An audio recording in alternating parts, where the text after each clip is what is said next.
भारत में सबसे प्रेतवादी स्थान के रूप में लोकप्रिय भानगढ़ वास्तव में प्राचीन काल का एक समृद्ध शहर था। 17वीं शताब्दी में अकबर के दरबार के 9 रत्नों में से एक माधो सिंह द्वारा अपने बेटे मान सिंह प्रथम के लिए निर्मित गढ़ किला एक रहस्य, सुंदरता और शक्ति की सीख थी। ऐसा माना जाता है कि कथित तौर पर रातों रात विरार होने से पहले भानगढ़ में 10,000 से अधिक लोग रहते थे।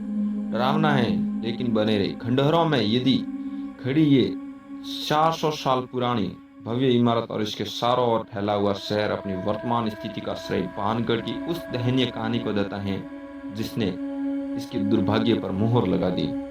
आप चाहे श्रापों और भविष्यवाणियों पर विश्वास करें या न करें, यहाँ भानगढ़ के विनाश के पीछे एक डरावनी कहानी है। जैसा कि किंवदंती है, वह भूमि जहाँ भानगढ़ का किला खड़ा है वह कभी गुरु बालनाथ नामक एक तपस्वी का घर था। इसलिए माधो सिंह ने इस किले के निर्माण से पहले उचित अनुमति लेने का निर्णय लिया।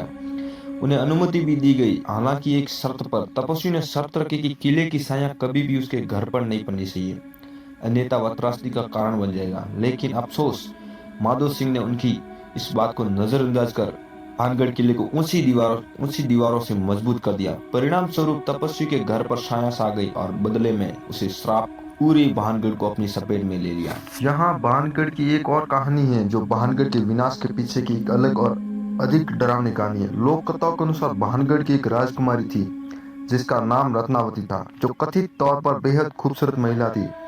उसकी उत्कृष्ट सुंदरता से सम्मोहित होकर क्षेत्र के एक तांत्रिक को उससे प्यार हो गया। उसे पाने के लिए उसने उस तेल पर काला जादू कर दिया जिससे राजकुमारी को मालिश के लिए इस्तेमाल करना था।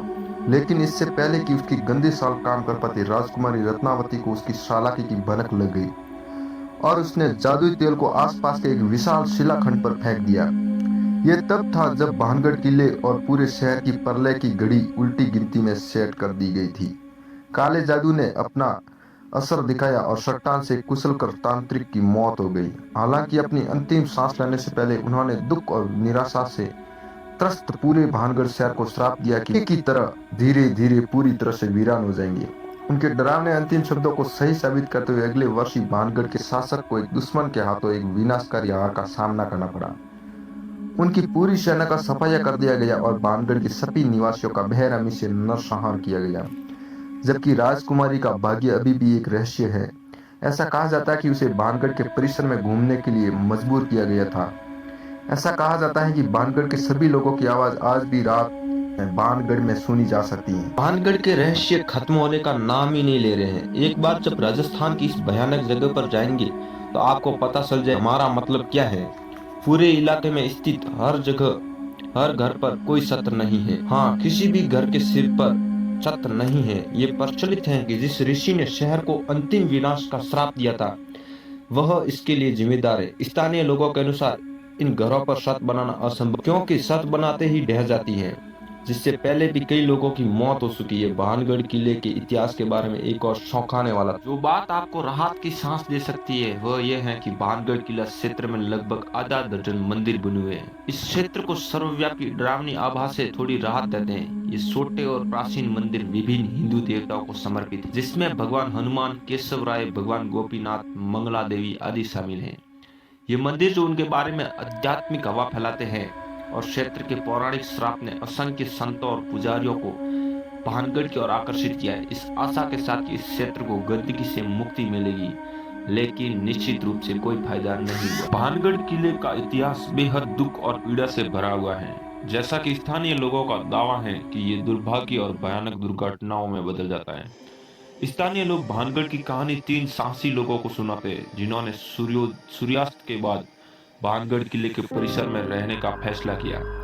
टॉर्च से लैस होने के बावजूद 3 लोगों में से एक गहरे कुएं में गिर गया। शुक्र है कि उनके दोस्तों ने उन्हें जल्दी बचा लिया और वे उनका इलाज कराने के लिए अस्पताल पहुंचे, लेकिन जैसा कि शायद ये पुनर्निर्धारित था, वे तीनों एक अजीब सड़क दुर्घटना में कुचल गए और उनकी मृत्यु हो गई। रात के समय भानगढ़ किले के अंदर रुकना पूरी तरह से मना है। एएसआई ने भानगढ़ में कई जगहों पर बॉर्डर लगाकर सूर्यास्त के बाद और सूरज उगने से पहले परिसर में न रहने की चेतावनी दी है।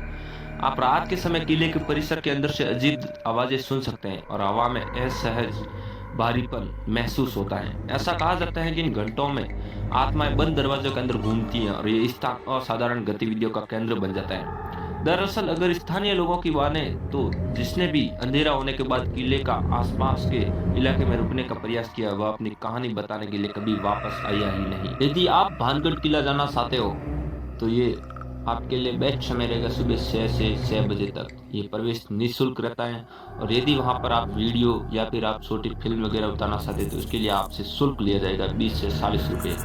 यदि आप इस अलौकिक और अद्भुत जगह पर जाना चाहते हैं तो ज़रूर जाए।